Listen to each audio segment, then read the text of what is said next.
mas vai. Não, o ponto é assim, ó. Cara, você não pode pedir algo em troca sem oferecer algo em troca. Esse que é o ponto, entendeu? Tentar pedir algo, sempre oferecer algo em troca. E a gente tinha algo a oferecer. Pô, hoje a gente tem mais de 20 milhões de pessoas que nos acompanham todos os meses. Então eu tinha uma audiência, eu tinha uma grande vitrine, né? Então eu pude oferecer isso, né? Então para essas pessoas eu ofereci uma audiência e uma forma de essa pessoa entregar um legado para o mundo, né? Então, putz, a gente falou com vários bilionários, gringos, etc., porque a gente tinha algo a oferecer e porque a gente trabalhou bem a nossa imagem até lá. Então ele não tinha medo de associar a imagem com a gente. Né? Tá. Então acho que a junção dessas duas coisas fez a gente chegar a muitas pessoas, né, cara? Esse lance é interessante associar a imagem a alguém, porque a gente ficou o patinho feio aí durante um tempão. E era engraçado ouvir tinha uns caras que eles até queriam estar com a gente. Eu ouvi isso várias vezes, inclusive. O cara, pô, não queria estar aí, mas eu vou esperar alguém botar a cara primeiro. Eu ficava, irmãos, é que se tu demorar muito, assim, meio que eu vou pro caralho. Então era maneiro tu chegar junto aí, não sei o quê e tal. Mas, cara, graças a Deus, pelo menos esse momento horrível que a gente tava passando assim, tá quase superado. Eu diria que tá superado. Ah, já tá superado já, né, eu diria que tá superado. Agora é reconstruir algumas coisas, porque assim, ainda não estamos no normal, mas estamos num patamar que a gente... agora eu não tô mais não tô desesperado, entendeu? Não tá desesperado, assim, ter uma parada assim mais perene, já Não, tá me vocês estão deixando bem pra mais caramba, tranquilo. cara. Não, tô tem sempre tranquilo. marca aí, tem sempre gente querendo vir aqui, deve ter fila de espera pra ver. Animal, né, cara? O momento tá bem melhor mesmo, assim. É só uma questão de tempo, eu acho. A gente já consegue fazer planos pro ano que vem, né? 6 meses atrás a gente tava assim, que ninguém tá nem pensando em 2023, entendeu? Tá todo mundo, cara, a gente precisa salvar primeiro. E o plano de ficar rico, hein? Como que tá? Cara, eu tô longe disso daí. Eu sou meio Sério? ruim com ficar rico, primo. Por quê? Porque toda vez que tem uma graninha diferente, não sei o que, eu quero fazer um troço legal que não é ficar rico, entendeu? Por quê? Você não quer ficar rico? Você quer mais fazer coisa legal do que ficar rico, é isso? É. Mas já parou pra pensar em quanta coisa legal a mais você faria se você ficasse rico, cara? Você acha que não? Não sei, eu acho Ué. que ficar rico é um processo demorado, né? Por quê? Porra, porque se ficar rico tem que juntar um monte de dinheiro, né? E juntar um monte de dinheiro, assim, é um processo demorado, né? É demorado Especialmente pra quem porque tá eu fiz uma começando. merda, pô. Comprei uma casa. Pronto. Não venha me falar sobre esse assunto, cara. Não venha falar sobre esse assunto aí, cara. Isso é uma loucura. Mas eu tô falando sério, assim, em janeiro, quando... Um mês antes da merda toda, assim, eu comprei uma casa mesmo. E aí, dei uma grana de entrada e tem as parcelas agora pra pagar, entendeu? Então, meio que uma grande parte porque assim, eu ganhava X. Agora eu ganho 20% de X, entendeu? Então, mais da metade do que eu ganho hoje vai pra pagar a parcela da casa. Então, assim, cara, sinceramente, né, pessoalmente, eu tô bem tranquilo com isso, desde que as coisas aqui continuem andando. Eu acho que eu vou ficar rico. Eu acho.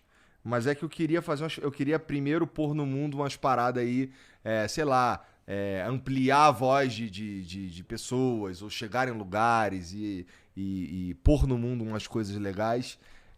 Porque eu acho que no fim desse caminho aí, eu acho que não vai ter jeito. Acho que eu vou acabar ficando rico. Eu tenho certeza disso, cara. Mas tem uma coisa que eu ouço muito também, eu discordo. As pessoas falam, não, cara, o dinheiro é consequência. Eu não acho que é consequência, cara. Ele pode ser consequência. Mas sabe que as pessoas falam, não, cara, faz uma coisa muito legal, com muita vontade e com muito resultado, é consequência você ficar rico. Cara, pode ser que sim, pode ser que não. Você tem um monte de gente aí que deixou grandes inovações pro mundo cara, que são icônicos e todo mundo sabe o nome e que morreram pobres, cara. Entendeu? Então, assim, cara, eu não tiraria o olho de buscar também enriquecer, porque não é uma coisa ruim, você sabe disso. Não. Mas sabe uma coisa que eu acho interessante? Você me lembrou de uma história aqui, cara, sobre ficar rico? Eu acho que quem fica rico é a casa. A casa sempre vence. O jogador, ele sempre perde. O jogador sempre se dá mal. Ou melhor, poucas vezes o jogador ganha. Eu tô lembrando de uma história que a gente passou esse ano passado, se eu não me engano. Foi ano passado, foi em 2021, não foi? Acho que foi de janeiro de 2021. Você ouviu a história do que aconteceu com a GameStop? Sim. Mas, cara, tem coisas que pouca gente sabe nessa história.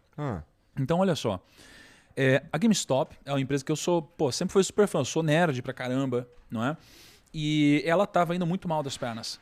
Então você entrava nas lojas da GameStop e ela tava sempre vazia, sem nada, não tinha jogo e tava tudo caindo, vendendo cada vez menos cliente, as ações começaram a cair. Só que dá pra você ganhar dinheiro apostando que algo vai subir ou apostando que algo vai cair. Só que qual que é a lógica? Se você aposta que algo vai subir, se você paga R$10 e isso daqui vira zero, você perdeu quanto? Você perdeu R$10. Se você aposta que isso aqui vai cair e R$10 sobe para 100, você perdeu quanto? Você perdeu mais do que você tinha. Você perdeu 90 e você apostou 10, não é? Então no mercado financeiro é muito comum você fazer operações vendidas. E aí tinha um monte de investidores gigantescos nos Estados Unidos. E olha que interessante. E eles começaram a apostar que a GameStop ia quebrar. Começaram a entrar vendidos lá na ação e tudo mais. E aí era muito óbvio que isso ia acontecer. Os números estavam horríveis, o mercado estava mudando, ninguém mais queria entrar na loja para comprar, só eu e você, talvez, que queria ver as coisinhas que tinha mais lá. E aí juntou uma galera num fórum, que era o Reddit, e os caras começaram a falar, olha quanta gente está vendida nesse negócio. Vamos começar a comprar? Ah, vamos. Aí o pessoal começou a comprar, tipo $2 assim.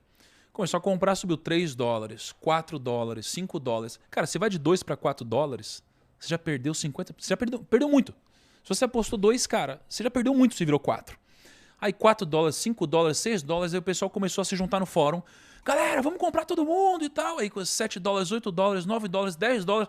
Começou a subir $11, $12, $13, $20. Cara, e os fundos tinham entrado vendido lá $2, $3, assim. E de repente já tinha multiplicado isso daqui por 10. Cara, aí começou a entrar uma loucura. E aí o pessoal começou a bater no peito, ficar muito corajoso. E aí começou, cara, a gente que é o hedge fund agora, a gente que é o fundo no mercado, a gente que é Wall Street e tal. E aí começou a trazer muita gente. Porque começou a ficar muito famoso isso. Aí todo mundo começou a comprar. $20, $30, $40, $60, não sei o que lá, $100. Cara, tipo, tava $2. Os caras que estavam vendidos, estavam já preocupados porque, cara, eles iam quebrar. E aí começou a noticiar, saiu no noticiário, notícias. Cara, os hedge funds, que são os fundos que cuidam dessa grana, os fundos de pensão, estão muito vendidos e já subiu de $2 para $100, eles vão quebrar. Aí começou $110 e não sei o que lá. Aí um grande empreendedor comprou ações de GameStop lá, tinha comprado quase 10% das ações. Aí começaram, cara, esse cara comprou as ações, vai subir mais. $120, $130, $150. Os caras tinham vendido a $2, $3. Os caras estavam desesperados. Aí começou a virar grande mídia, cara. Aí veio televisão, aí veio jornal, aí veio não sei o que lá. Aí perto de $200, o Elon Musk postou GameStonk. Alguma coisa assim. E aí, cara, começou a subir mais. $200, $250, $300, $350, Porra, $400. Pra caceta. Aí, cara, $500. Cara, mais de $500. Cara, tava $2. Se eu não me engano, chegou a bater $1 em um momento. De $1 para $500 quase. Posso estar errado nos números, é mais ou menos isso, tá? Ou seja, tinha fundo que tava vendido desde lá de baixo. O fundo tava quebrando aqui. Aí o que aconteceu? De repente, da noite pro dia. E aí começou a sair notícia. Os fundos vão quebrar. Se os fundos quebrarem, eles estão alavancados. Vai quebrar tudo efeito em cascata. O mercado inteiro vai quebrar. Aí o que aconteceu? No outro dia foi todo... E nisso, cara, a galera se animando, chamando os amigos pra comprar, e todo mundo ganhando dinheiro, ficando rico pra caramba. Todas aquelas caras que nem sabiam o que estavam fazendo, estavam todo mundo ficando rico. Uhul! A gente é Wall Street. Aí eles acordaram um belo dia, entraram na corretora e não tinha o botão comprar, cara. Só tinha o botão vender. Você imagina você entrar hoje na sua corretora e só ter o botão vender. Você fala, quê? Não tem o botão comprar? E aí começou um pânico. Caraca, o que tá acontecendo? O que estão fazendo com a gente? A corretora tá nos enganando e tal. Aí as ações caíram para tipo $100, assim. Caíram, não sei, 80%, talvez, 70%. Caíram pra caramba. E aí nisso, cara, um monte de gente tinha comprado lá, cara, a $500 e tudo mais, e perdeu grana. E os fundos que estavam vendidos desde $2, $3, estavam quebrando. Então teve muito fundo, cara, ali quase quebrando, né? Tinha analista indo pro saco. E foi um sacode do mercado financeiro. E aí, aquelas pessoas que estavam no fórum falavam assim, ó, cara, vamos quebrar esses fundos porque eles ferraram a gente em 2008, né, na crise subprime, então vamos todo mundo comprar, vamos todo mundo ficar rico, uhul, a gente é melhor que eles e tal. Começou essa loucura. Aí o que aconteceu? Aí descobriu-se que quem fazia parte de algumas operações, vou tentar não complicar, mas quem fazia parte de algumas operações dessa corretora era um grupo que era dono de quem estava vendido. Então fala, pô, então os caras estão vendidos e aí eles bloquearam a gente de comprar. Meu, os caras estão bolando um rolo aqui no mercado. E aí começou uma teoria da conspiração muito louca. Qual que é a conclusão disso pra mim? Por que eu contei essa história? Porque no final das contas, estavam os caras no fórum falando, vamos quebrar esses caras, vamos destruir esses fundos, a gente quer Wall Street, a gente quer o mercado financeiro e tal. Mas de quem era o dinheiro que estava dentro desses fundos, cara? O dinheiro que estava sendo gerido por esses grandes fundos era o dinheiro que eram os fundos de pensão dos professores, dos caras que trabalham, dos trabalhadores. Então, no final das contas, eram os fundos de pensão dos caras que estavam querendo que eles quebrassem. Então, no final das contas, cara, você tem um plot twist aqui, que no final das contas estava todo mundo querendo quebrar e ferrar o outro, e no final das contas era o próprio dinheiro deles, da família e dos fundos de pensão que estavam lá. Ou seja, no final das contas, cara, não dá pra gente querer jogar um jogo com regra diferente, velho. Não dá pra gente querer jogar um jogo de gente grande porque a regra é diferente, a informação é diferente, o acesso é diferente, o conhecimento é diferente. Então, por isso que eu digo, cara, a casa sempre ganha. Você precisa virar a casa se você quiser enriquecer, se você quiser ganhar mais dinheiro. E como que você vira a casa? Você traz as probabilidades ao seu favor. Porque a casa é o cassino. Cara, o jogador nunca ganha no cassino, né? A maior chance de você ganhar dinheiro no cassino é você entrar no cassino e você jogar na roleta. E uma única vez, todo o seu patrimônio. Essa é a maior chance de ganhar no cassino.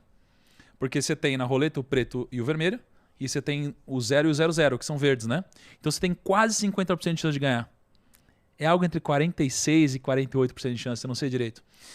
Então, a sua maior chance de ganhar no cassino é jogar uma única vez na roleta all-in em alguma das cores.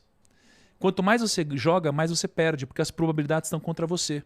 Então, para você virar o cassino, você tem que jogar as probabilidades ao seu favor, né? Então, o jogo do enriquecimento é um jogo de probabilidades. Entendeu? É o jogo de jogar as probabilidades ao seu favor e não contra. E se você quer ser o jogador e quer jogar um jogo de gente grande, você está jogando com as probabilidades contra você. E você tende a empobrecer, a fazer cagada, a viver pobre, mas com a esperança de que você vai enriquecer algum dia, mas não vai. Quando que tu entendeu isso? Em 2013, 2014, talvez. E como é que tu fez pra virar a casa? Eu passei a deixar de querer enriquecer só com os meus investimentos e passar a ter uma carteira de clientes diversificada. Então foi quando eu deixei de querer enriquecer só investindo meu dinheiro e passei a montar um negócio. Tá. Não é? Então pensa assim, ó, tem muita gente hoje que acha que vai enriquecer pegando o seu dinheiro e querendo ficar comprando e vendendo toda hora. Pode enriquecer, mas as probabilidades estão contra você. Por isso é natural que você tenha mais chance de quebrar ou de não prosperar. Quando você empreende sem ferir princípios, porque o empreendedorismo por si só também é um jogo de probabilidades contra você, tá? Então quando você empreende numa área que você conhece, sem você se expor ao risco da ruína, sem se endividar mais do que você deveria, né? Aprendendo antes de correr algum grande risco, você acaba jogando aos poucos essa probabilidade a seu favor. Então, quando eu comecei a empreender, né, eu parei de querer enriquecer só na força do meu braço e comecei a criar mecanismos e modelos, né, que iriam jogar o jogo a meu favor. Por exemplo, se eu tinha 50 pessoas no meu time, na época, prospectando clientes, a chance era muito grande de alguma dessas pessoas do meu time encontrarem um cliente multimilionário. Eu sozinho tenho as probabilidades. Então, o que eu fiz foi um jogo de probabilidades. Então, eu preciso manter um custo baixo, ter fontes de aquisição diferentes. Tu sabia disso na época ou tu analisou como tu fez e, pô, até que eu fui na cagada certinho? Cara, foi uma mistura dos dois. Não foi na cagada, eu sabia que essa era a direção, né? Mas óbvio que eu não tinha essa clareza que eu tenho hoje. Mas na época eu também não tive um mentor, sabe? Eu não tive um cara que sentava comigo e me explicava. Os meus mentores eram os livros, né? Então, o que mudou a minha vida com certeza foi ler, mesmo não gostando de ler. Porque, para pra pensar, ler é colocar as probabilidades ao seu favor, cara. Então, você acha que você vai viver até quantos anos? Eu quero viver mais uns 20, pelo menos, 30, vai. Pô, sério, só isso, velho? Não, pelo menos. Você acha que você vai ver o quê? Você vai morrer com 60, 70 anos? Uns 70, acho que tá bom. Você pretende escrever um livro na sua vida? Eu já pensei nisso algumas vezes, mas não sei. Não sei, não sei a resposta pra isso. Fala alguém que você admira. Silvio Santos, Elon Musk. Todos eles têm livros. Todos os caras que eu admiro têm livro. Tem livro, né? Beleza. E aí, cara, o cara ele viveu uma vida inteira e ele registrou os maiores aprendizados que ele teve no livro dele. É sobre isso o livro. É sobre uma mensagem, é sobre o que ele aprendeu, é sobre o legado. Um legado que ele vai deixar no outro, diferente de uma herança que ele deixa pro filho, não é? Então ele registrou todos os aprendizados dele no livro. E aí a gente vai viver uma vida tomando porrada todo dia para aprender o que esse cara já aprendeu no final da vida dele, tendo tido o sucesso que ele aprendeu, que o sucesso que ele teve. Não, eu vou ler livro. Ler livro vai trazer probabilidade a seu favor. Então, se você ler a história do Elon Musk, Verdade. se você ler livro e você lê a história do Silvio Santos, se você lê a história de seja lá qual for o empreendedor, você vai aprender o que ele demorou uma vida inteira para aprender. Então, você vai reduzir a possibilidade de errar onde ele já errou.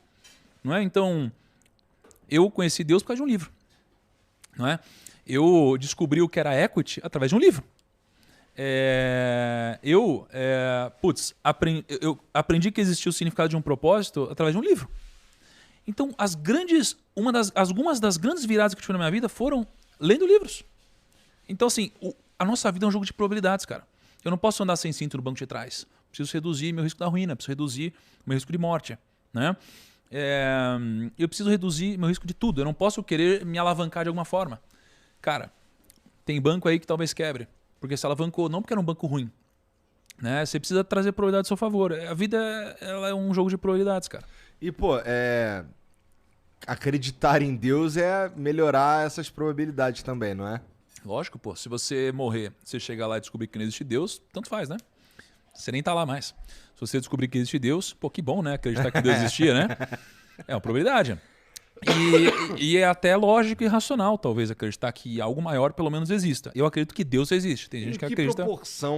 Em que proporção se tornar um cara mais cristão ou mais religioso? Eu não sei como é que tu definiria isso. Mas em que proporção tu acha que isso realmente mudou a tua vida? Completamente. Em mais do que 100%. Que isso, cara? Em tudo. Em absolutamente tudo. É porque isso é recente, não é, primão? Faz... Cara, eu leio a Bíblia há uns 2 anos e meio, 3 anos. Eu te conheci antes disso, não foi? Antes desse processo, não foi? É porque esse que é o ponto, né? Assim, conhecer Deus, ou se considerar cristão ou não, ou se converter ou não, ou seja lá o que for, não necessariamente impacta você ser rico ou pobre, você ganhar dinheiro ou não, não é? São coisas completamente diferentes. Eu acredito que existe um caminho onde você pode acreditar em Deus e viver como um cristão, ou seja lá como a pessoa se denomine, e você poder seguir o mesmo caminho, pobre financeiramente ou rico. Porque Deus ele é onisciente. Então ele sabe o que é e o que seria. Então existem vários caminhos. Não é? Você tem o livre-arbítrio. Né? E Deus sabe o que acontece se for para cá, o que acontece se for para cá.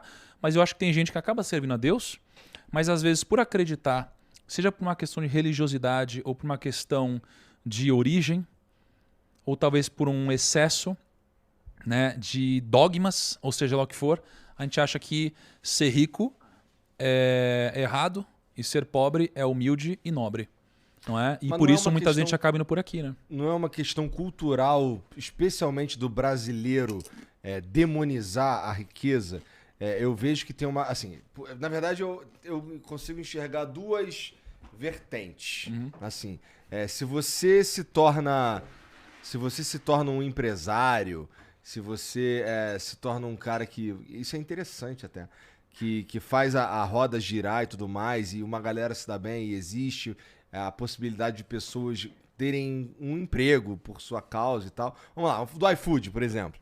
O iFood é uma puta iniciativa maneiríssima que, porra, hoje ninguém sabe direito como vive sem iFood, mas tem uma galera que bate muito no iFood por causa do como é a relação deles com os motoboys e tal. Então, é possível que se você chegar num lugar falando que você é o dono do iFood, tu vai ser mais mal visto do que um cara que ficou rico e nas redes sociais ele ostenta, não sei o que, o caralho. Sim. Então tem duas visões aqui. O cara que se tornou um grande empresário e um cara que o trabalho dele é ser um influenciador que ostenta, que não sei o que e tal. Então talvez a gente enxergue a riqueza de duas formas diferentes, culturalmente falando aqui no Brasil. É maneiro tu ostentar, mas não é muito maneiro tu empregar pessoas, sei lá. Tá ligado? Cara, tem um problema com as massas, assim, né? As massas tomar cuidado pra falar isso, né, cara? Mas assim, as massas, elas dificilmente estão certas, assim. Dificilmente estão certas. É por isso que elas são as massas. Aham. Né? Mas, por outro lado, se elas são a maioria, como eu poderia dizer que uma minoria de pessoas está certa? Né? O que definiria o certo e errado? É complexo. Mas eu vejo que, geralmente, a opinião das massas é uma opinião que tem muito mais a ver com o viés emocional do que com uma questão lógica. A gente erra isso o tempo todo. E o dinheiro é uma delas. Então, por exemplo, as pessoas gostavam muito mais de mim quando eu não tinha fama, digamos assim. Tá? As pessoas, elas insistem em compartilhar meias verdades ou falsidades, ou seja lá o que for. Por exemplo, eu enriqueci antes de entrar na internet. Não é? Então, quando eu entrei na internet, eu era pequeno, as pessoas, elas admiravam isso. Admiravam eu ter enriquecido antes de entrar na internet, empreendendo, e aí depois compartilhar esses aprendizados na internet. Quando eu consegui compartilhar o aprendizado com muito mais pessoas, e eu passei também a ganhar mais dinheiro digitalmente, né? Coisa que uma linha de receita que eu não tinha antes, muitas pessoas começaram a me demonizar pelo simples fato de eu fazer muito dinheiro. Porque, realmente, assim, o empreendedor, ele é muito mal visto aqui. Porém, no final das contas, né, existe uma lógica invertida e a pessoa ela vive muitas vezes uma vida onde ela passa por ciclos errados sem nem perceber. Então, é claro que existem as exceções, mas muitas vezes eu sou uma pessoa que eu não fui admirado numa empresa onde eu trabalhei, por exemplo. Então, eu não recebi um aumento, eu não cresci, eu fiquei estagnado mesmo acreditando que eu estava fazendo um bom trabalho. E aí isso daqui me traz a crença, já que muitas pessoas ao meu redor me dizem que o patrão é explorador e o funcionário é sempre do bem, que o funcionário ele não deve trabalhar muito, porque isso daqui não vai me enriquecer nunca, e eu nunca vou crescer, porque é assim que funciona o mercado capitalista malvadão, por exemplo. E aí, quando eu me demito ou eu sou demitido e vou trabalhar numa outra empresa, eu entro nessa empresa com essa crença. E aí, por isso, eu não desempenho mais do que eu poderia desempenhar. E aí eu não cresço novamente ou eu sou mandado embora em algum momento. E aí eu começo a achar que a culpa é do outro. Enquanto que, na verdade, pelo fato de eu ter vindo com essa crença e evitado trabalhar mais do que eu poderia, trazer mais resultado do que eu poderia, né, me fez não crescer. Então, no final das contas, eu estou culpando o outro por algo que, na verdade, eu estou errando. Porque a gente começa a entrar num ciclo negativo. Né? E muitas vezes esse ciclo vem das grandes massas. Né? Porque a maioria das pessoas, elas geralmente não tem algum resultado expressivo. Elas sonham em ter muito dinheiro. Elas gostariam demais de ter muito dinheiro. Mas quando um amigo delas cresce, elas passam a entender que existe algo errado nisso. A gente tem muita dificuldade de admirar o sucesso do outro. E a gente vive nesse ciclo, né, cara?